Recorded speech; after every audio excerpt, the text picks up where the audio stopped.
తీరం మనదే, బోటు మనదే, వేట మనదేనంటూ సీఎం చంద్రబాబు మత్స్యకారులకు భరోసా ఇచ్చారు. ఎవరైనా వస్తే రానిచ్చే పరిస్థితి లేదన్నారు. ఎవరి కోసమో మన జీవనోపాధి కోల్పోవడం ఏంటని ప్రశ్నించారు. మన తీరంపై మనకే హక్కులు ఉంటాయని, పొరుగు రాష్ట్రాలు రావడానికి లేదని అన్నారు. బోటు చొరబడగానే కలెక్టర్కు మెసేజ్ వస్తుందని, అప్పుడు వెంటనే అప్రమత్తమై ఎవరిని రానివ్వమని చెప్పారు. మత్స్యకారులకు ఎల్లప్పుడూ ఈ ప్రభుత్వం అండగా ఉంటుందన్నారు. చరిత్రలో తొలిసారి 262 కోట్ల రూపాయలు మత్స్యకారుల ఖాతాల్లో జమ చేసినట్లు చెప్పారు. 3,256 కోట్లతో 9 ఫిషింగ్ హార్బర్ల నిర్మాణం చేపడుతున్నామని తెలిపారు. నెల్లూరు జిల్లా తుమ్మలపెంట వేదికగా మత్స్యకారుల సేవ కార్యక్రమంలో సీఎం చంద్రబాబు పాల్గొన్నారు. మత్స్యకారుల సేవలో పథకం కింద 262 కోట్ల నిధులను సీఎం విడుదల చేశారు. అనంతరం సభలో సీఎం మాట్లాడుతూ, చరిత్రలో తొలిసారిగా 260 కోట్ల రూపాయలను మత్స్యకారుల ఖాతాల్లో వేసినట్లు తెలిపారు. మన సరిహద్దుల వరకు ఎన్ని చేపలుంటే అన్ని పట్టుకోవచ్చని, అలానే విదేశీ మార్కెట్లకు ఉత్పత్తి ఎగుమతి చేయవచ్చన్నారు. దేశంలో రొయ్యల ఉత్పత్తిలో 80% ఏపీ నుంచే ప్రపంచానికి ఎగుమతి అవుతోందని సీఎం తెలిపారు. మత్స్యకారుల సాహసానికి సముద్రమే వేదికని సీఎం చంద్రబాబు అన్నారు. మత్స్యకారుల ఆదాయాన్ని పెంచుతామని, అలానే వీరి పిల్లలకు స్కిల్స్ నేర్పిస్తామని హామీ ఇచ్చారు. ప్రభుత్వంపై సంతృప్తి ఎక్కువగా ఉన్న జిల్లా నెల్లూరు జిల్లాని కొనియాడారు. మొదటిసారి నెల్లూరు జిల్లాలో 2 పంటలకు నీళ్లిచ్చామని గుర్తు చేశారు. సముద్రపు నీటితో సీవీడ్ కల్చర్ చేస్తే డబ్బులే డబ్బులని, మగవాళ్లు వేటకు వెళితే మహిళలు సీవీడ్ పండించాలని సూచించారు. మహిళలకు ఆదాయం పెంచే మార్గాలు సూచిస్తున్నా పాటించాలని అన్నారు. మత్స్యకారుల పిల్లల జీవితాలు మెరుగుపడాలని, అలానే మీ జీవితాల్లో వెలుగులు నింపే బాధ్యత ఈ ప్రభుత్వానిదని వెల్లడించారు. జువ్వలదిన్నెలో అత్యాధునిక షిప్పింగ్ హార్బర్ వచ్చిందని, 288 కోట్లలో దీని నిర్మాణం జరుగుతోందని సీఎం తెలిపారు. ఇప్పటికే 87% పనులు పూర్తయ్యాయని వెల్లడించారు. ఈ హార్బర్ మీ సొంతం ఫేక్ ప్రచారాలు నమ్మొద్దని చెప్పారు. సముద్ర సంపద ఉపయోగించుకోవాలని కోరారు. మన తీరంపై మనకే హక్కులుంటాయని, పొరుగు రాష్ట్రాలు రావడానికి లేదని అన్నారు. బోటు చొరబడగానే కలెక్టర్కు మెసేజ్ వస్తుందని, అప్పుడు వెంటనే అప్రమత్తమై ఎవరిని రానివ్వమని చెప్పారు. 200 మెకనైజ్డ్ బోట్లు శాంక్షన్కు సిద్ధంగా ఉన్నాయని, 60% సబ్సిడీతో ఇస్తామని సీఎం వెల్లడించారు. 2014-19లో మత్స్య సంపద ఉత్పత్తి 19.18% పెరిగిందని, ఆ తర్వాత వైఎస్ఆర్సీపీ హయాంలో 2019-24 మధ్య 4 రెట్లు పడిపోయిందని సీఎం తెలిపారు. గత ఏడాది 121,433 కుటుంబాలకు 243 కోట్ల సాయం అందించామని, ఇవాళ 130,796 మత్స్యకార కుటుంబాలకు 262 కోట్ల ఆర్థిక సాయం అందించామని సీఎం చంద్రబాబు వెల్లడించారు. మన రాష్ట్రంలో అనేక వృత్తులున్నాయి, కానీ ఎంతో కష్టమైన పని సముద్రంలో చేపల వేట. ఈ వృత్తికి ఎంతో ధైర్యం కావాలి, సాహసం కావాలి. ఊవెత్తున ఎగిరిపడే అలలకు సైతం ఎదురుగా ముందుకు పోయే గుండె ధైర్యం, అది ఉండే ఏకైక వర్గం మా మత్స్యకారులు. జీవనోపాధి కోసం కుటుంబాలను వదిలి ఎండలో వానలో రోజుల తరబడి ఎంతో ప్రమాదకరమైన పరిస్థితులు సముద్రంలోనే గడుపుతారు. సముద్ర తల్లిని నమ్ముకుంటారు. అందుకనే మేము ఒకసారి చూస్తే చాలా సమస్యలు చూశాను. ఎక్కడెక్కడికో వెళ్ళిపోతారు. తుఫాను వస్తే మీకు సమాచారం ఇవ్వాలన్నా వీలేని పరిస్థితి వస్తుంది.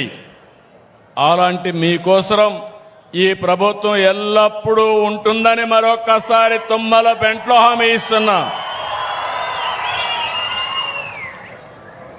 అందుకే ప్రతి ఏటా ఏప్రిల్ 15 నుంచి జూన్ 14 వరకు దాదాపు 61 రోజుల పాటు సముద్రంలో చేప పిల్లలు ఎక్కువగా పెట్టే సమయం. ఆ సమయాన్ని వేట నిషేధించాం, పక్కాగా అమలు చేస్తున్నాం. ఈ సమయంలో మీరంతా వేటకు దూరంగా ఉంటారు, ఉపాధి లేదు, వేటాడితే తప్ప కడుపు నిండే పరిస్థితి ఉండదు. అలాంటి మీకోసం మీ త్యాగాన్ని ఆదుకునేందుకే మత్స్యకారుల సేవలో ఈ కార్యక్రమాన్ని తీసుకొచ్చాం. ఈ ఏడాది మత్స్యకారుల సేవలో 1,30,796 మంది కుటుంబాలకు ఇస్తున్నాం. చరిత్రలో మొట్టమొదటిసారిగా 260 కోట్ల రూపాయలు ఈ రోజే మీ అకౌంట్లో వేసాం. మీ ఫోన్లో మీరు చూసుకోవచ్చు. పడ్డాయా లేదా? పడ్డాయి. మా తమ్ముళ్ళు హుషారుగా ఉన్నారు, ఫోన్ కూడా బాగా వాడుతున్నారు. ఎన్నికల్లో హామీ ఇచ్చాను, 10,000 20,000 పెంచుతా అన్నాను. అందుకే పోయిన సంవత్సరం 1,21,433 మందికి ఇస్తే 243 కోట్లు ఇస్తే ఈసారి మిగిలిన వాళ్ళు కూడా యాడ్ చేసి 262 కోట్లు ఇచ్చాం. నేను ఒక్క విషయం అడుగుతున్నా మిమ్మల్ని అందరినీ. మీరు చిన్నప్పటి నుంచి మీ పెద్దవాళ్ళు కూడా సముద్రంలో గేటకపోయేవాళ్ళు, అవునా కాదా అని అడుగుతున్నా. ఎప్పుడైనా మీకు సహాయం చేయాలని ఏ ప్రభుత్వమైనా ఆలోచించిందా అని మిమ్మల్ని అడుగుతున్నా. నేను ఒకటే హామీ ఇస్తున్నా. ఇప్పుడే కలెక్టర్తో కూడా మాట్లాడాను. ఈ తీరం మనదే, బోటు మందే, వేట మందే, రాజీ లేదు. ఎవరైనా వస్తే వెంటాడతాం, వేటాడతాం తప్ప ఇక్కడికి అలో చెయ్యం. మర్యాదగా చెప్తాం, వాళ్ళు కూడా వినాలి. ఎవరెవరి హక్కులు వాళ్ళు కాపాడుకోవాలి. వాళ్ళ కోసం మన జీవనోపాధి కోల్పోవడం కరెక్ట్ కాదని మరొక్కసారి హామీ ఇస్తున్నా. మత్స్యకారుల నుంచి మాట మీద నిలబడే తత్వం అందరం అలవర్చుకోవాలని మంత్రి నారా లోకేష్ పేర్కొన్నారు. మత్స్యకారుల పట్టుదలే వేరని, యువగలం పాదయాత్రలో వారు చూపించిన క్రమశిక్షణ ఎప్పటికీ మర్చిపోలేనన్నారు. మాట మీదే నిలబడతారని, వారిలో ఐక్యత చాలా గొప్పగా ఉంటుందన్నారు. మీ నుంచి మేము చాలా నేర్చుకోవాలన్నారు. మత్స్యకారుల కోసం ప్రభుత్వం మెరుగైన సేవలు అందిస్తుందని, మీకేం కావాలన్నా ధైర్యంగా అడగొచ్చు. ఇది మన ప్రభుత్వం. ఏ సమస్య వచ్చినా మీరు ఇక్కడికి రావచ్చు, ఎలాంటి సహాయమైనా అడగచ్చని అన్నారు. మత్స్యకారుల సేవలో కార్యక్రమం కింద 2వ ఏడాది నిధులు విడుదల చేసిన సందర్భంగా వెంకటపాలెం, తుమ్మలపాలెం, సీతానగరం, కుమ్మరపాలెాలకు చెందిన మత్స్యకారులు 100 బోట్లతో కృష్ణానదిలో ర్యాలీ నిర్వహించి ముఖ్యమంత్రికి, ప్రజాప్రభుత్వానికి కృతజ్ఞతలు తెలిపారు. బోట్లపై వచ్చిన మత్స్యకారులను ఇంట్లో నుంచి చూసిన మంత్రి లోకేష్ వారికి అభివాదం చేస్తూ ఇంటికి రమ్మని ఆప్యాయంగా ఆహ్వానించారు. అంతా కలిసి ఒక్క మాట అనుకుంటే దానిపై మత్స్యకారులు నిలబడతారని ఈ సందర్భంగా ఆయన స్పష్టం చేశారు. వైఎస్ఆర్సీపీ పాలనలో రాష్ట్రం ఎంత ధ్వంసమైందో అందరూ చూశారని, అయినా మత్స్యకారులు ఎన్ని కష్టాలు పడినా పిల్లలను బాగా చదివిస్తున్నారని ప్రశంసించారు. మత్స్యకారులకు ఏ కష్టం వచ్చినా, ఏ సమస్య అయినా ఎప్పుడూ తమ ఇంటి తలుపులు తెరిచే ఉంటాయని మంత్రి హామీ ఇచ్చారు. ఇంట్లో కూర్చోబెట్టుకొని మత్స్యకారులందరితోనూ ఆప్యాయంగా మాట్లాడి ఫోటోలు దిగారు. తాము సీఎంకు కృతజ్ఞతలు చెప్పడానికి వస్తే మంత్రి లోకేష్ తమకు ఆత్మీయ ఆతిథ్యం అందించారని మత్స్యకారులు సంతోషం వ్యక్తం చేశారు. రాష్ట్రంలోని మత్స్యకారుల సంక్షేమం కోసం కూటమి ప్రభుత్వం మత్స్యకారుల సేవలో పథకాన్ని ప్రతిష్టాత్మకంగా అమలు చేస్తోందన్నారు. వేట నిషేధ సమయంలో మత్స్యకారుల కుటుంబాలకు ఆర్థిక భరోసా కల్పించేలా ఈ నిధులు అందిస్తున్నారన్నారు. తీర ప్రాంత భద్రతతో పాటు సముద్ర జాలర్ల సమస్యల పరిష్కారానికి ప్రభుత్వం సాంకేతిక పరిజ్ఞానాన్ని వినియోగిస్తోందన్నారు. డ్రోన్లు, పెట్రోలింగ్ బోట్లతో అక్రమ వేటను అరికట్టేందుకు చర్యలు చేపడుతున్నారని తెలిపారు. కానీ మిమ్మల్ని చూసినాతే నేను ఈరోజు స్టన్ అయ్యా. ఎందుకంటే మన ఆశ్చర్యపోయా, అంత పుట్టుతాను ఒకసారి అనుకుంటే ఊరంతా ఒక మాట నిలబడుతున్నాం. అది మీ దగ్గర నేను నేర్చుకోవాలి. కంపెనీ కూడా ఈ సంవత్సరం ఆఖరి లోపల పనులు పూర్తి చేస్తారు. వాళ్ళు కూడా చెప్పిన, ఎందుకంటే తమిళలో వస్తున్నారు, మన ప్రాంతంలోకి వచ్చి వేటకు వస్తున్నారు, అది ఆపాలని కంపెనీ వాళ్ళు చెప్పారు. వాళ్ళకి బోట్ ఇవ్వని, దానికి ఏంటంటే మనుషులు వస్తున్నారు, అది ఆటోమేటిక్గా తిరుగుతూ ఉంటుంది ఆ కంపెనీ. సో బోట్లు కూడా డిఫెన్స్ ఉంది కదా, నేవీకి పైలట్లు వీళ్ళు కావాలి. ఈ బోట్లకు అవసరం లేదు. రూమ్లో కూర్చొని ప్రోగ్రామ్ చేసి పెట్రోలింగ్కి వెళ్తూ ఉంటుంది. వాళ్ళొక్క బోట్ కూడా ఇవ్వను ఇస్తేనంటే అప్పుడు మన మత్స్యకారులకు ఇబ్బంది ఉండదు. కానీ ఇదే పట్టుదల మెయింటైన్ చేయండి, తగ్గేదే లేదు. ఇదే పట్టుదల ఉండండి, మీకు అండగా నిలబడే బాధ్యత మాది. ఓకేనా? కుక్కతోక వంకర వైసీపీ నేతల బుద్ధి చిందర వందర అని వ్యవసాయ మత్స్యశాఖల మంత్రి కింజరపు అచ్చెన్నాయుడు తీవ్రస్థాయిలో మండిపడ్డారు. ప్రజలకు మంచి జరుగుతుంటే జీర్ణించుకోలేక అబద్దాలు, విష ప్రచారాలతో రాష్ట్రంలో గందరగోళం సృష్టించేందుకు వైసీపీ నేతలు ప్రయత్నిస్తున్నారని విమర్శించారు. మత్స్యకారుల ఖాతాల్లో కోట్ల రూపాయల సంక్షేమ నిధులు నేరుగా జమ అవుతున్నా వాస్తవాలను వక్రీకరించి ప్రభుత్వంపై బురద చల్లటం వైసీపీకి వారి మానస పుత్రిక సాక్షి పత్రికకు అలవాటైపోయిందన్నారు. గతంలో మత్స్యకారులను మోసం చేసి ఇప్పుడు వారి పట్ల ప్రేమ నటించడం ప్రజలను మభ్యపెట్టే రాజకీయ డ్రామా తప్ప మరొకటి కాదని అచ్చెన్నాయుడు ఘాటుగా వ్యాఖ్యానించారు. నెల్లూరు జిల్లా తుమ్మలపెంటలో నిర్వహించిన మత్స్యకారుల సేవలో కార్యక్రమంలో మంత్రి అచ్చెన్నాయుడు పాల్గొన్నారు. ఈ సందర్భంగా మంత్రి మాట్లాడుతూ గత 5 ఏళ్లలో మత్స్యకారులను కేవలం ఓటు బ్యాంకుగా మాత్రమే చూసిన వారు ఇప్పుడు మత్స్యకారుల సంక్షేమంపై మాట్లాడటం హాస్యాస్పదంగా ఉందన్నారు. తమ ప్రభుత్వం మాటలు కాదు నేరుగా మత్స్యకారుల బ్యాంకు ఖాతాల్లో నిధులు జమ చేస్తోందన్నారు. అర్హులైన ఒక్క మత్స్యకారుడికి కూడా అన్యాయం జరగకుండా పూర్తి పారదర్శకంగా సంక్షేమ కార్యక్రమాలు అమలు చేస్తున్నామని స్పష్టం చేశారు. సముద్ర జీవ సంపదను పరిరక్షించేందుకు ప్రతి సంవత్సరం ఏప్రిల్ 15 నుంచి జూన్ 14 వరకు 61 రోజుల చేపల వేట నిషేధ కాలం అమలు చేస్తున్నామని మంత్రి తెలిపారు. ఈ సమయంలో ఉపాధి కోల్పోయే సముద్ర మత్స్యకార కుటుంబాలకు ప్రభుత్వం భరోసాగా నిలుస్తోందన్నారు. గతంలో కేవలం బియ్యం పంపిణీతో సరిపెట్టారని 2014-15లో 2000 నగదు, 2016-18 మధ్య 4000 సహాయం ఇచ్చిన ఘనత తెలుగుదేశం ప్రభుత్వానిదని గుర్తు చేశారు. 2019లో వేట నిషేధ భృతిని 10,000కు పెంచాం. ఇప్పుడు కూటమి ప్రభుత్వం అధికారంలోకి వచ్చిన వెంటనే దాన్ని 20,000కు పెంచి మత్స్యకార కుటుంబాలకు నిజమైన అండగా నిలిచిందని మంత్రి తెలిపారు. మోటారు లేని పడవల యజమానులు, సిబ్బందిని కూడా పథకం పరిధిలోకి తీసుకొచ్చి అర్హులైన ప్రతి కుటుంబానికి సంతృప్తి స్థాయిలో భృతి అందిస్తున్నామని చెప్పారు. 2025-26 సంవత్సరంలో 121,433 మత్స్యకార కుటుంబాలకు 242.866 కోట్లు చెల్లించామని, 2026-27 సంవత్సరానికి మొత్తం 152,248 మంది మత్స్యకారులను గుర్తించి అందులో 130,796 మందికి భృతి చెల్లింపుల కోసం సిఫార్సు చేశామని వెల్లడించారు. ఇందుకోసం 261.592 కోట్ల బడ్జెట్ ప్రతిపాదించగా ఇప్పటి వరకు 254.886 కోట్లు విడుదలైనట్లు తెలిపారు.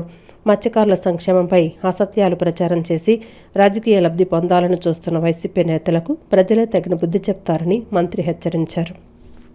ఈరోజు మత్స్యకారుల సేవలో వచ్చాం. ఈ రాష్ట్రానికి పెద్ద ఆస్తి 1000 కిలోమీటర్లు సుదీర్ఘమైనటువంటి తీర ప్రాంతం ఉంది. ఈ జనాభాలో చాలా మంది ఉన్నారు. తెలుగుదేశం పార్టీ పుట్టినప్పటికీ పుట్టని వాళ్ళు చాలా మంది ఉన్నారు. పుట్టిన తర్వాత పెద్దయిన వాళ్ళు చాలా మంది ఉన్నారు. ఈ మధ్య కాలంలో యువకులుగా తయారైనటువంటి వాళ్ళు చాలా మంది ఉన్నారు. మీకు తెలియదే, 1982 విశ్వవిఖ్యాత నట సార్వభౌముడు నందమూరి పార్టీ పెట్టేసరికి మత్స్యకార గ్రామాలు ఏ విధంగా ఉండేయో కొంతమందికైనా తెలుసుంటుంది. ఏ మత్స్యవారి గ్రామానికి మౌలిక సదుపాయాలు లేవు, కరెంటు లేదు, తాగడానికి నీళ్లు లేవు, పాఠశాలలు లేవు, ఆరోగ్య కేంద్రాలు లేవు, రహదారులు లేవు, ఎన్నో అవస్థలు పడ్డాం.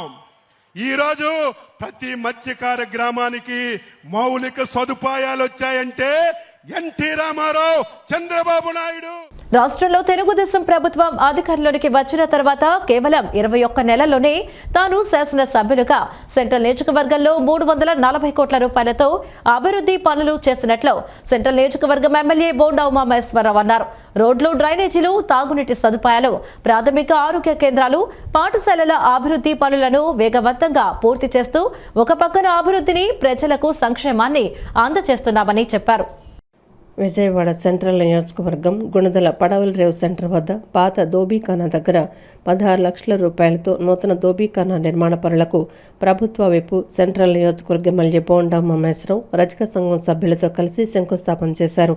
ఈ సందర్భంగా బోండా ఉమ్మ మాట్లాడుతూ 2019 నుంచి 2024 మధ్యలో వైసీపీ పాలనలో తీవ్ర ఇబ్బందులు ఎదుర్కొన్న బీసీ కులవృత్తుల కుటుంబాలకు మళ్లీ అండగా నిలబడటమే తెలుగుదేశం ప్రభుత్వ లక్ష్యమన్నారు. ముఖ్యంగా రజక సోదరుల సమస్యలను ప్రత్యేకంగా గుర్తించి దోబీఘాట్లు, దోబీఖానాల మరమ్మతులు, ట్యాంకులు, పైప్లైన్లు, షెడ్లు, ఫ్లోరింగు తదితర పనులకు నిధులు మంజూరు చేస్తున్నామని చెప్పారు. గుణదల ప్రాంతంలోని దోబీఖానా అభివృద్ధికి 16 లక్షల రూపాయలు మంజూరు చేసి పనులు ప్రారంభించామని అన్నారు. అదనపు అవసరాల కోసం మరిన్ని అంచనాలు సిద్ధం చేయాలని అధికారులను ఆదేశించామని తెలిపారు. తమకు అధికారం అంటే అహంకారం కాదు, ప్రజల పట్ల బాధ్యతని, ప్రతి డివిజన్లో ప్రజల సమస్యలపై పూర్తి అవగాహనతో పనిచేస్తూ బీసీ, ఎస్టీ, ఎస్సీ, మైనార్టీ వర్గాలకు అండగా నిలుస్తామని హామీ ఇచ్చారు. త్వరలోనే ఆదరణ పథకాన్ని మళ్లీ ప్రారంభించి కుల వృత్తులు చేసుకునే వారికి అవసరమైన సామగ్రి అందించేందుకు చర్యలు తీసుకుంటామని తెలిపారు. షెడ్ ఒకటి కావాలన్నారు, ఆ షెడ్ ఒకటి, దీన్ని మళ్ళీ అడిషనల్ ఎస్టిమేషన్ కూడా ఇప్పుడే ఇవ్వమని చెప్పి ఏఈ గారికి ఆదేశాలు ఇచ్చి దాన్ని కూడా కమిషనర్ గారితో మాట్లాడి ఈ పనులతో పాటే ఆ పని కూడా చేపిచ్చేస్తాం. మొత్తం ఈ దోబీఖానాని నూతనంగా మా రజక సోదరీమణులు ఏవైతే కోరారో వాళ్ళ కోరిక మేరకు వాళ్ళకి ఏ విధంగా కావాలంటే అద్దంలాగా దీన్ని ఫ్లోరింగ్, టైల్స్ కానీ అన్నీ కూడా చేపించే బాధ్యత తీసుకుంటాం. కాబట్టి ఇప్పటికే అన్ని దోబీఖానాలకి ఆ విధంగా తీసుకెళ్తా ఉన్నాం. ఏది కావాలన్నా ఆ సమస్యను మా దృష్టికి వచ్చినప్పుడు సమస్యను ఖచ్చితంగా పరిష్కరిస్తాం. మా డివిజన్ నాయకులు, మా సీనియర్ నాయకులు, మా కార్పొరేటర్లు, ఎక్స్ కార్పొరేటర్లు అందరూ కూడా ఇదే పనుల మీద డివిజన్లో కష్టపడి తిరుగుతూ ఉన్నారు. మాకు అధికారం అనేది అహంకారం కాదు, అలంకారం కాదు. అధికారం అనేది మాకు బాధ్యత. ఒక ఎమ్మెల్యేగా ఈ నియోజకవర్గంలో ప్రతి వీధిలో, ప్రతి డివిజన్లో సమస్యలు మాకు అవగాహన ఉంది. ఆ సమస్యల పరిష్కారానికి చిత్తశుద్ధితో కృషి చేస్తాం. ఎంత నిధులు ఖర్చు అయినా పర్లా కుల వృత్తులు చేసుకునే వాళ్ళకి, బీసీ వర్గాలకి, ఎస్సీ, మైనార్టీ అండగా ఉండే విధంగా ముందుకెళ్తామని తెలియజేస్తూ త్వరలో ఆదరణ పథకం కూడా మళ్ళీ మొదలు పెట్టబోతా ఉన్నాం. ఖచ్చితంగా ఈ ప్రభుత్వం ఆర్థికంగా కొంచెం పుంజుకోగానే ఆదరణ పథకం ద్వారా కూడా వాళ్ళకి ఇస్త్రీపెట్లు, కుల వృత్తులు చేసుకునే వాళ్ళకి అన్ని వస్తువులు కూడా ఇస్తామని తెలియజేస్తూ ఇవాళ ఈ కార్యక్రమంలో మా 1వ డివిజన్ నాయకులు, అలాగే వల్లభనేని సతీష్, మా నాని అందరికి కూడా పేరు పేరున జనసేన వాళ్ళు. నాది నెల క్రితం ఎమ్మెల్యే గారు ఏం చేశారంటే ఎమ్మటే ఏఈ గారికి, డిఏ గారికి మాట్లాడి దానికి ఎంత అయితే అంత ఖర్చు మేము పెట్టుకుంటాము, ముందు ఎమ్మటే మీరు ఓకే చేయండి అని చెప్పేసి మాట్లాడటం జరిగింది. ఇమీడియట్గా కార్పొరేషన్లో కూడా ఎమ్మటే నిధులు రిలీజ్ చేశారండి. ఇవాళ 16.5 లక్షలు సెలక్షన్ అయిందండి. ఇవాళ శంకుస్థాపన జరిగింది. ఎమ్మెల్యే గారు వచ్చారు, కూటమి నాయకులు, ఇక్కడ ఉన్న ప్రజలు బాగా సహకరించారండి. దాంతోపాటు ఇంకా ఏమైనా ఉంటే మీరు కావాలంటే చేయించుకోండి, నేను చేయించి పెడతాను. నేను కొటేషన్లు అయితే కావాలని ఎక్కువైనా కానీ చేయించి పెడతాను. షెడ్ అది ఏం కావాలన్నా వేయించుకోమన్నారని ఎమ్మెల్యే గారికి కృతజ్ఞతలు తెలుపుతున్నామండి. ప్రధాని నరేంద్ర మోదీ అనుసరిస్తున్న ఆర్థిక, రాజకీయ, విదేశాంగ విధానాలతోనే మన దేశంలో పెట్రోల్, డీజిల్, గ్యాస్ ధరలు పెరుగుతున్నాయని సిపిఐ జాతీయ కార్యదర్శి కె రామకృష్ణ ధ్వజమెత్తారు. 12 ఏళ్ల మోదీ పరిపాలనలో దేశంలో నిత్యం పెట్రోల్, డీజిల్, వంట నూనెల ధరలు పెరిగిపోతున్నాయని గుర్తు చేశారు. కేంద్ర ప్రభుత్వం ప్రజల సమస్యలను తగ్గించడంలో విఫలమైందని, ధరల పెరుగుదలతో సాధారణ ప్రజల జీవితం భారంగా మారిందన్నారు.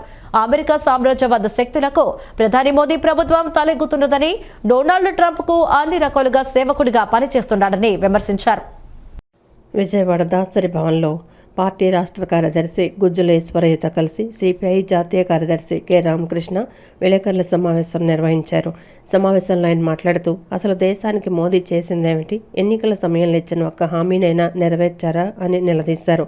నాడు రైతులను అన్ని రకాల ఆదుకుంటామని భరోసా ఇచ్చిన మోదీ ఈ రోజుకి వారి సమస్యల్ని ఆలకించడం లేదన్నారు. పొదుపు చర్యల పేరుతో పెట్రోల్, డీజిల్ వాడొద్దని, వంట నూనెలు తగ్గించాలని, మరోవైపు రైతులను సైతం ఎరువుల వాడకం తగ్గించాలంటూ మోదీ సూచనలు చేయడం విడ్డూరంగా ఉందన్నారు. రైతుల పరిస్థితి మరింత దారుణంగా మారిందని, ఎరువులు తగ్గించండి, గ్యాస్ వాడకం తగ్గించండి వంటి సూచనలు ఇవ్వడం ద్వారా మోదీ ప్రభుత్వం ప్రజలను ఇబ్బందులకు గురిచేస్తోందని చెప్పారు. పెట్రోల్, డీజిల్ ధరలు పెరగడంతో రవాణా ఛార్జీలు, హోటల్ ధరలు, నిత్యావసర వస్తువుల ధరలన్నీ పెరిగిపోయాయని విమర్శించారు.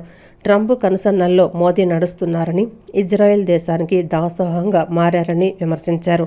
విద్యను అందరికీ అందుబాటులోకి తేవడంలో, చదువుకున్న యువతకు ఉద్యోగాలు కల్పించడంలో, దళారీతనాన్ని తగ్గించడంలో, రైతు సమస్యలకు పరిష్కారం చూపడంలో కేంద్ర ప్రభుత్వం విఫలమైందని విమర్శించారు.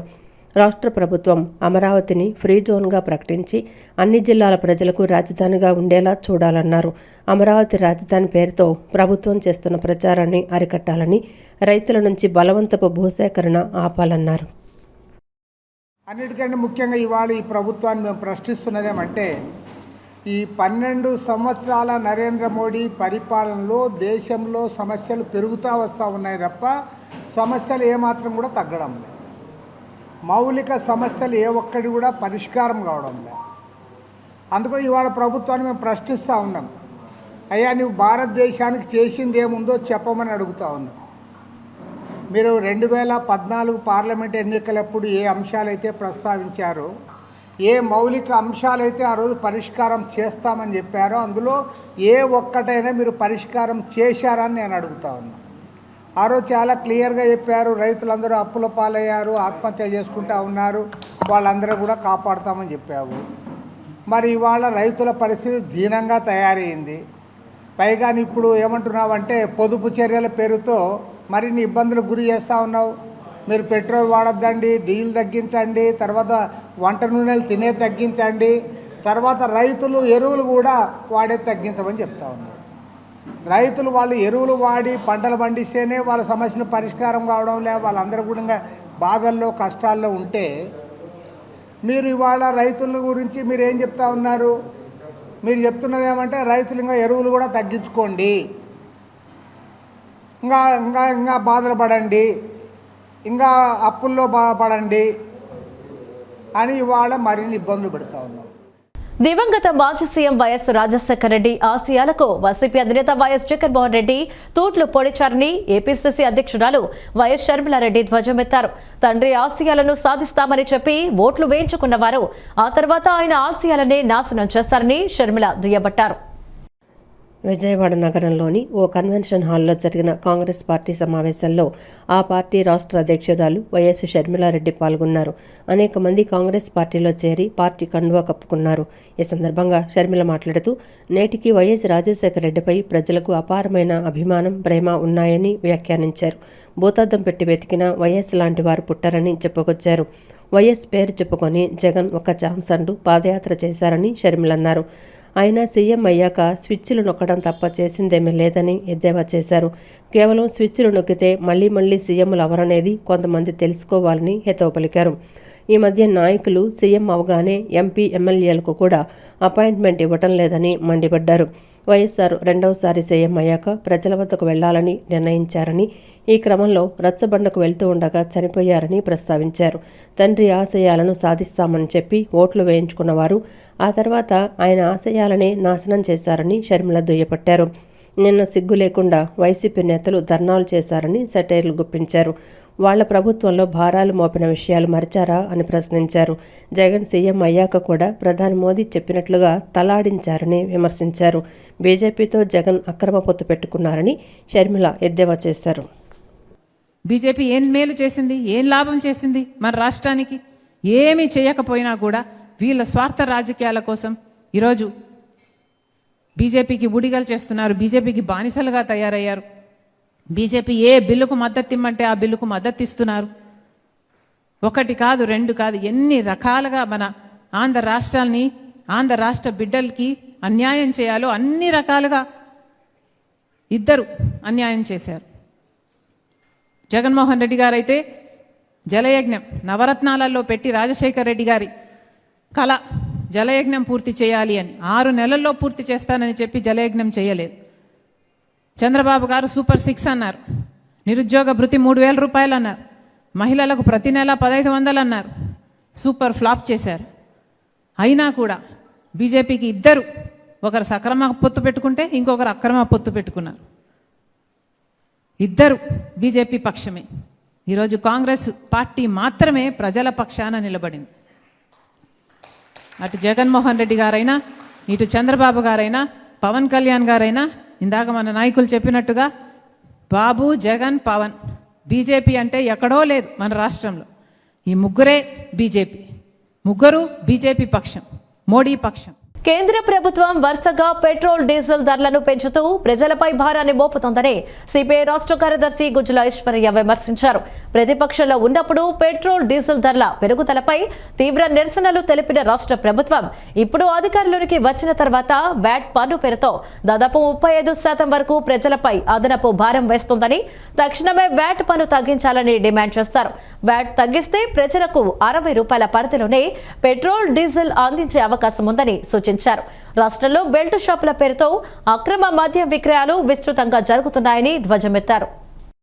విజయవాడ హనుమాన్పేటలోని దాసరి భవనంలో సిపిఐ రాష్ట్ర కార్యదర్శి గుజ్జుల ఈశ్వరయ్య, జాతీయ కార్యదర్శి రామకృష్ణతో కలిసి విలేకరుల సమావేశం నిర్వహించారు. సమావేశంలో ఈశ్వరయ్య మాట్లాడుతూ చంద్రబాబు, నారా లోకేష్ గతంలో ప్రజలకిచ్చిన హామీలను ఆయన గుర్తు చేస్తూ ఇప్పుడు అధికారంలో ఉన్నందున వాటిని అమలు చేయాల్సిన బాధ్యత ప్రభుత్వంపై ఉందన్నారు. వ్యాట్ తగ్గిస్తే ప్రజలకు 60 రూపాయల పరిధిలోనే పెట్రోల్, డీజిల్ అందించే అవకాశం ఉందని సూచించారు. రాష్ట్రంలో డీజిల్, పెట్రోల్ కొరత ఉందంటూ కొన్ని చోట్ల నో స్టాక్ బోర్డులు పెట్టినప్పటికీ ప్రభుత్వం మాత్రం ఎక్కడా కొరత లేదని ప్రచారం చేస్తోందన్నారు. వాస్తవానికి ప్రజలపై భారం తగ్గించడానికి ప్రభుత్వం సిద్ధంగా లేదని, ప్రజలపై ఆర్థిక భారాన్ని తగ్గించే దిశగా వ్యాట్ తగ్గించి ఇచ్చిన హామీలను అమలు చేయాలని రాష్ట్ర ప్రభుత్వాన్ని డిమాండ్ చేశారు. గ్రామీణ ప్రాంతాల నుంచి పట్టణాలు, నగరపాలక సంస్థల వరకు ఎక్కడ చూసినా అక్రమ మద్యం విక్రయాలు కొనసాగుతున్నాయని చెప్పారు. ఈ విషయాన్ని ఎక్సైజ్ శాఖ అధికారుల దృష్టికి తీసుకువెళ్లినా, హోంమంత్రి దృష్టికి తీసుకువెళ్లినా కూడా చర్యలు తీసుకోవడంలో ప్రభుత్వం విఫలమైందన్నారు. దీనికి ప్రధాన కారణం అధికార కూటమికి చెందిన కొంతమంది నేతలే ఈ అక్రమ వ్యాపారాలకు మద్దతిస్తున్నారనే ఆరోపణలు చేశారు. 2 పిల్లలున్న కుటుంబం 3వ బిడ్డను కంటే 1 హెక్టార్ భూమిని ఉచితంగా ఇవ్వడం, ఆ పిల్లల విద్యా వైద్యాన్ని జీవితాంతం ఉచితంగా అందించడం వంటి హామీలను చట్టబద్ధంగా అమలు చేయాలన్నారు.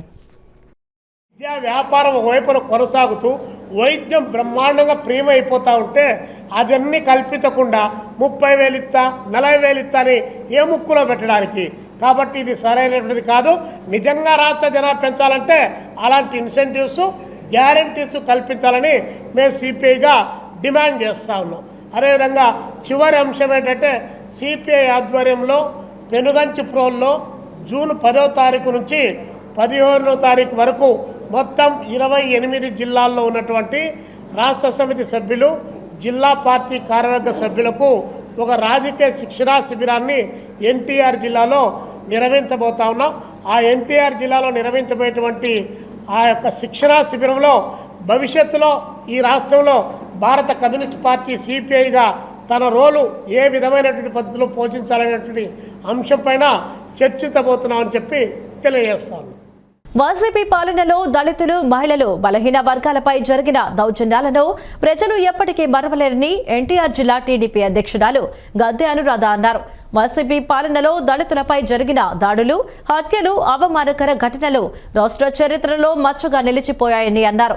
వీధి సుబ్రహ్మణ్యం హత్య ఘటన రాష్ట్ర ప్రజలను తీవ్రంగా కలిచివేసిందన్నారు.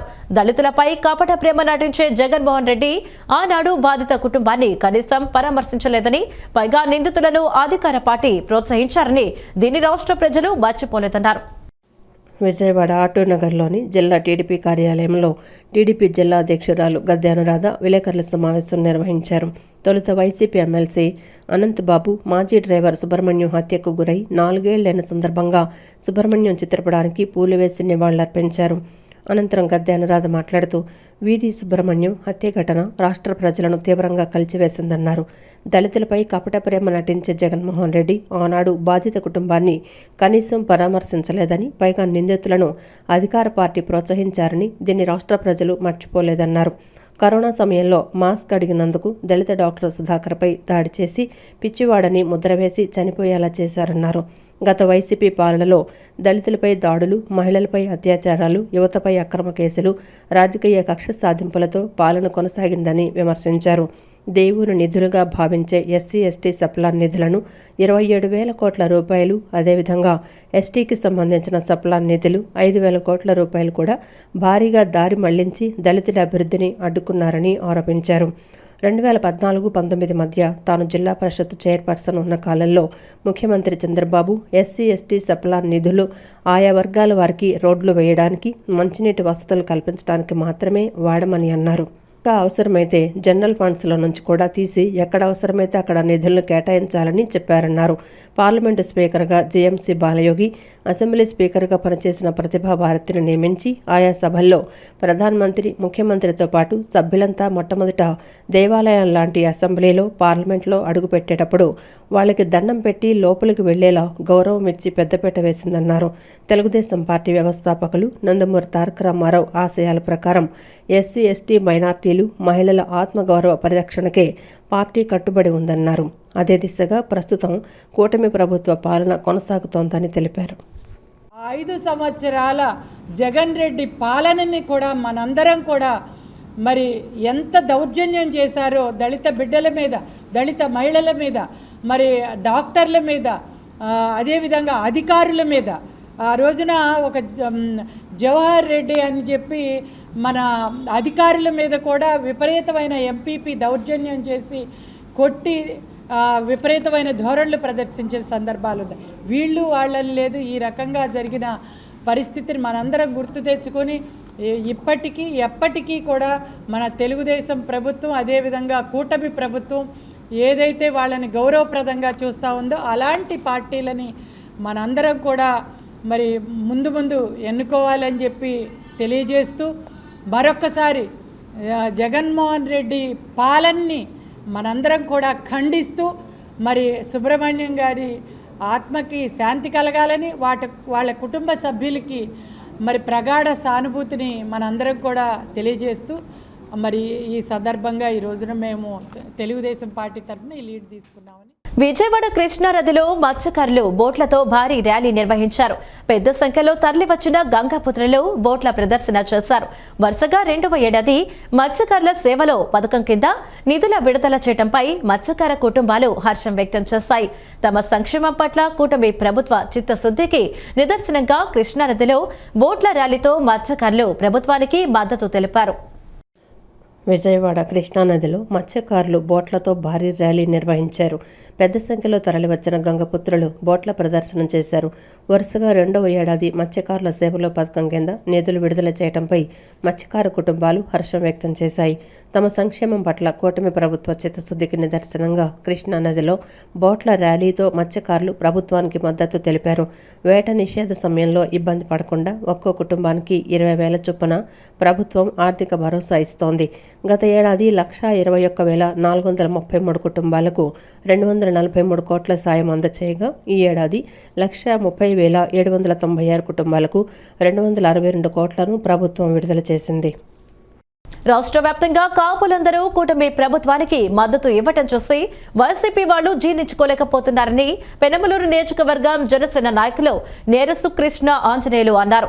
దశాబ్దాల పాటు బందర్ను పరిపాలించిన పేర్ని నాని వారి తండ్రి బందరుకు గాని కాపులకు గాని ఏమి చేశారో చెప్పాలన్నారు. వీళ్ల పరిపాలన వల్లనే బతుకు బందరు బస్టాండ్ అనే సామెత వచ్చిందన్నారు. పేర్ని నాని అభివృద్ధి మర్చిపోయి ఇంకా కులాలు పట్టుకుని వేలాడుతున్నాడని తెలిపారు. పెట్రోల్ డీజిల్ ధరల పెంపుపై నిరసన వ్యక్తం చేసిన వైసీపీ నాయకులపై పెనమలూరు నియోజకవర్గ జనసేన నాయకులు తీవ్రస్థాయిలో ఘాటు వ్యాఖ్యలు చేశారు. పెనమలూరు ప్రెస్ క్లబ్లో నిర్వహించిన విలేకరుల సమావేశంలో జనసేన నాయకులు నేరసు కృష్ణాంజనేయులు, వడ్డీ జీవ, సమ్మెట సుధాకర్ మాట్లాడారు. వైసీపీ వాళ్లకు ప్రజా సమస్యలపై కంటే పవన్ కళ్యాణ్ కాపులపైనే ఎక్కువ శ్రద్ధ చూపిస్తున్నారు.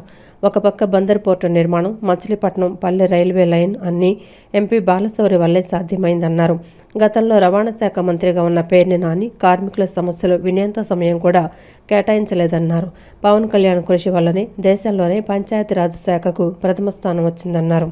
పేర్ని నాని ఇప్పటికైనా పవన్ కళ్యాణ్ జపం మానేసి ప్రజా సమస్యలుంటే వాటిపై మాట్లాడాలన్నారు. అంబటి రాంబాబు అనే వ్యక్తి గతంలో నీటిపారుదల శాఖ మంత్రి కంటే నోటిపారుదల శాఖ మంత్రిగానే అందరికీ సుపరిచితుడని చెప్పారు. ఒక్కరోజు కూడా తన శాఖపై ప్రెస్ మీట్ పెట్టని అంబటి రాంబాబు ప్రతిరోజు పవన్ కళ్యాణ్ను విమర్శించడానికి మాత్రం మీడియా ముందుకు వచ్చేవాడని విమర్శించారు. పెట్రోల్ రేట్లపై వైసీపీ నిరసనలు హాస్యాస్పదంగా ఉన్నాయన్నారు.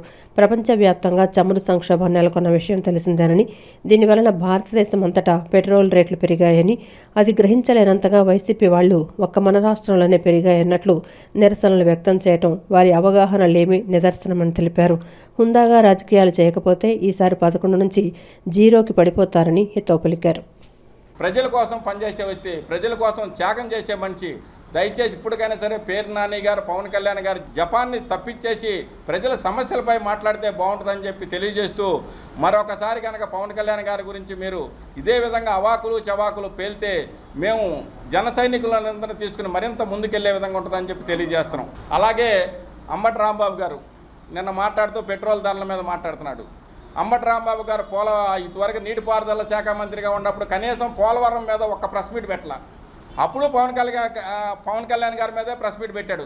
కనీసం క్యూసిక్కులకి ఎన్ని లీటర్లు ఉంటాయో కూడా తెలియనటువంటి వ్యక్తిగా ఆ రోజున ఆయనకి నీటిపారుదల శాఖ మంత్రి ఇచ్చారు. ఒక్క రోజు కూడా పోలవరం గురించి ఆ రోజున ఆయన ప్రెస్ మీట్ పెట్టాల. మీ పెరిగిన దానికి మీరు చేసే అడవుడికి ఎటువంటి సంబంధం లేదు. పెరిగిన దాన్ని మీరు అడగాల్సింది, ఒకప్పుడు మీరు మాట్లాడిన మాటలేవి. అడగవలసింది మీరు మోదీ గారిని, ఎందుకు పెరిగిందని మోదీ గారిని అడగండి. లేదు ప్రజల పక్షాన మీరు పోరాడాలనుకుంటే మీరు 11 మంది వేసుకుని వెళ్ళి అసెంబ్లీలో కూర్చొని అసెంబ్లీలో ప్రజల పక్షాన మీరు పోరాడండి, మాట్లాడండి. అసెంబ్లీకి వెళ్ళాలంటేనే కాళ్ళు వణుకుతాయి. అసెంబ్లీకి వెళ్ళాలంటే మీకు ధైర్యం చాలదు. మాకు ప్రతిపక్ష హోదా కావాలని అడుక్కోవడం ఇవన్నీ చేసే మీరు ఇవాళ రోడ్లు ఎలా ఎక్కారు అంటే ప్రజలు మిమ్మల్ని మర్చిపోతారేమోనని ఏదో ఒకటి చేయాలని చేయడం తప్పితే. గతంలో 2014లో 200 రూపాయలు ఉంటే దాన్ని మీరు వచ్చిన తర్వాత మినిమం ఛార్జ్ 7,000 చేశారు. మేము ఆ గ్రీన్ ట్యాక్స్ కట్టలేక లారీలు అమ్ముకున్నాం. ఈ ప్రభుత్వం వచ్చి మినిమం గ్రీన్ ట్యాక్స్ని 2,000 లోపు చేసింది. మీరా ఇవాళ మాట్లాడేది కూటమి ప్రభుత్వం గురించి? మీరు మాట్లాడుతుంటే దెయ్యాలు వేదాలు వల్లించినట్టు ఉంది. మీరు రాజకీయం చేయాలి అనుకుంటే మా కూటమి ప్రభుత్వంతో సేవలో పోటీ పడండి. మంచి ఎండాకాలం, ఈ ఎండాకాలంలో మీరు చలివేంద్రాలు పెట్టచ్చు, మజ్జిగ పెట్టచ్చు, అవి చేయరు. మొన్నేమో గ్లోబల్ ప్రచారం ఒకటి చేశారు వాట్సాప్లో, పెట్రోల్ దొరకదు, డీజిల్ దొరకదని. జనాలందరూ పెట్రోల్ బంకుల దగ్గర వెయిట్ చేస్తుంటే మీరు వెళ్ళి పెట్రోల్ దొరకట్లేదని ధర్నా చేసింది మీరే. వ్యక్తిగత వాహనాలే ఎక్కువ ఇంధనాన్ని ఖర్చు పెడుతున్నాయని, అనవసరమైన వ్యక్తిగత వాహనాలను పక్కన పెట్టించాలని ట్యాక్స్ పేయర్స్ అసోసియేషన్ అధ్యక్ష ప్రధాన కార్యదర్శులు సాంబిరెడ్డి జీవి ఆంజనేయులు తెలిపారు. ప్రజా రవాణా వ్యవస్థ అన్ని ప్రాంతాలకు విస్తరించి అన్ని నగరాల్లో ప్రతి మూలకు సిటీ బస్సులు క్షుణ్ణంగా నడిపి గ్రామాలకు క్రమం తప్పకుండా బస్సులు నడిపితే వ్యక్తిగత వాహనాలను చాలా వరకు పక్కన పెడతారని అన్నారు. వ్యక్తిగత వాహనాలు పక్కన పెడితే ఇంధనం పొదుపు అవుతుందని తెలిపారు. ట్యాక్స్ పేయర్స్ అసోసియేషన్ ఆధ్వర్యంలో విజయవాడ బాలోత్సవ భవనంలో విలేకరుల సమావేశం నిర్వహించారు. సమావేశంలో అసోసియేషన్ అధ్యక్ష ప్రధాన కార్యదర్శులు సాంబిరెడ్డి జీవి ఆంజనేయులు మాట్లాడుతూ ప్రధాని నరేంద్ర మోదీ హైదరాబాద్ పర్యటనకు వచ్చినప్పుడు కొన్ని పొదుపు చర్యలు చెప్పారని, అందులో కీలకమైంది ఇంధన పొదుపు చర్య అని అన్నారు. ఆయన చెప్పగానే సీఎం, డిప్యూటీ సీఎం కాన్వాయ్ తగ్గిస్తున్నామని, మంత్రులు ఎమ్మెల్యేలు సైకిళ్లు వేసుకుని తిరగడం చూస్తున్నామని, కానీ దానివల్ల ఎంత పొదుపు అవుతుందని ప్రశ్నించారు. ప్రజా రవాణా వ్యవస్థ అన్ని ప్రాంతాలకు విస్తరించి అన్ని నగరాల్లో ప్రతి మూలకు సిటీ బస్సులు క్షుణ్ణంగా నడిపి గ్రామాలకు క్రమం తప్పకుండా బస్సులు నడిపితే వ్యక్తిగత వాహనాలను చాలా వరకు పక్కన పెడతారని అన్నారు. వ్యక్తిగత వాహనాలు పక్కన పెడితే ఇంధనం ఎక్కువగా పొదుపు అవుతుందని తెలిపారు. ప్రజా రవాణా వ్యవస్థను అభివృద్ధి చేయాల్సిన అవసరం ఉందని చెప్పారు. దురదృష్టవశాత్తు ప్రభుత్వం ప్రజా రవాణా వ్యవస్థను తగ్గించుకుంటూ వచ్చి ప్రజలు వ్యక్తిగత వాహనాలపై ఆధారపడాల్సిన అవసరం ఏర్పడిందన్నారు. ప్రభుత్వ రంగంలో వాడినప్పుడే ప్రజలకు దాని యొక్క బెనిఫిట్ దక్కుద్ది. అట్లా కాకపోతే ఆ బెనిఫిట్ ఎవరికి దక్కుద్ది? ఆ ప్రైవేట్ వాడు ఎవడంటే వాడికి దక్కుద్ది. అంతేగాని ప్రజలకేమిటి ఉపయోగం? ప్రజల కోసం ప్రభుత్వం కాబట్టి ఇప్పటికీ అయినా సరే మీరు ఆ ఆర్టీసీలో కొనేటువంటి వాటి అన్నింటినీ కూడా ఆర్టీసీలో నడపండి. అంతేగాని ప్రైవేట్ వాళ్ళకి నిన్న చైర్మన్ గారు చెబుతున్నారు, మేము ప్రైవేటీకరించడం అనేది తప్పనిసరి. ఎందుకు తప్పనిసరి? మీకు దాన్ని నడపడం చేత కాకపోతే తప్పనిసరి అవుతుంది. అందువల్ల మీరు చేతనైతే మీరు నడపండి. మీరు చేతనైతే నడపలేకపోతే వేరే వాళ్ళకి అప్పగించండి. మీకు ఎందుకు చేతకాని ప్రభుత్వాలు, మేము నడపలేదన్న ప్రభుత్వాలు ఎందుకు? అందుకని చెప్పని మీరు ఖచ్చితంగా మేము ప్రభుత్వ రంగంలోనే వాటిని నడపాలని కోరుతున్నాం. మొత్తం ఎలక్ట్రిఫికేషన్కి వెళ్ళిపోతే తప్పులేదు. అదే సందర్భంలో పబ్లిక్ సెక్టార్ని విపరీతంగా డెవలప్ చేయండి. అది చేయడం ద్వారా మాత్రమే ఈ పెట్రోల్ సాధ్యపడుద్ది తప్ప ఈ చిన్నవి మేము క్యాన్వాయ్ తగ్గించాం లేకపోతే అది తగ్గించామని చెప్పడం కూడా సరైంది కాదు. రెండోది, మీరు క్యాన్వాయ్ని తగ్గించామన్నారు. క్యాన్వాయ్ అనేది ఒక రక్షణ పరిస్థితి. అది పోలీస్ డిపార్ట్మెంటు కేటగిరీల ప్రకారం ఇన్ని వాహనాలు ఉండాలని నిర్ణయం చేస్తారు. అందుట్లో మేము తగ్గించామన్నారు. తగ్గించామంటే ఈ తగ్గించింది సరిపోతే మీ భద్రత ఎట్లా మీట్ అవుతారు? ఒకవేళ భద్రత మీట్ అవ్వడానికి సరిపోద్ది అనుకుంటే ఎన్నాళ్ళు ఎందుకు వాడారు అంత ఎక్కువగా? బందర్ రోడ్లో ఉన్నారు వాళ్ళు, ఏలూరు రోడ్డుకు వచ్చి బస్సు ఎక్కుతారు, ఇక్కడ దాకా కారేసుకొచ్చి. కాబట్టి ప్రతి వాళ్ళు కూడా మేమేదో చాలా గొప్ప చేస్తున్నామని పిచ్చి పిచ్చి ఆలోచనలకు వెళ్ళిపోయి ఉన్న సిస్టాన్ని కూడా ఖరాబు చేసి వదిలిపెట్టారు. కాబట్టి ఇప్పటికైనా నిజమైన పొదుపు చర్యలు అంటే అవి ఉపయోగపడే విధంగా అమలు చేయండి. మోడీ గారు ఈ మధ్య పేపర్లో వచ్చింది ఏంటది,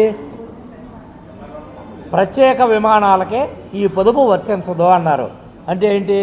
సీఎం కానీ గవర్నర్ కానీ మినిస్టర్లు ప్రత్యేక విమానాలు వేసుకెళ్ళొచ్చంట. అది పొదుపు చర్యల్లోకి ఇంక్లూడ్ అవ్వదంట. ఎందుకంటే అది ఎంతో అర్జెంటు వాళ్ళకే, కాబట్టి వాళ్ళు వెళ్ళొచ్చు. వాళ్ళు మామూలు విమానంలో వెళ్ళలేరా ఆ టైంకే? అంటే వాళ్ళకే సెక్యూరిటీ. ప్రజలు ఎన్నుకున్న వాళ్ళు, ప్రజల చేత ఎన్నుకోబడి ప్రజల కోసం పరిపాలించే వాళ్ళు ఆ ప్రజలకే భయపడుతున్నారు. ఆఖరికి అట్లా తయారైంది ఇవాళ మన ప్రజాస్వామ్యం.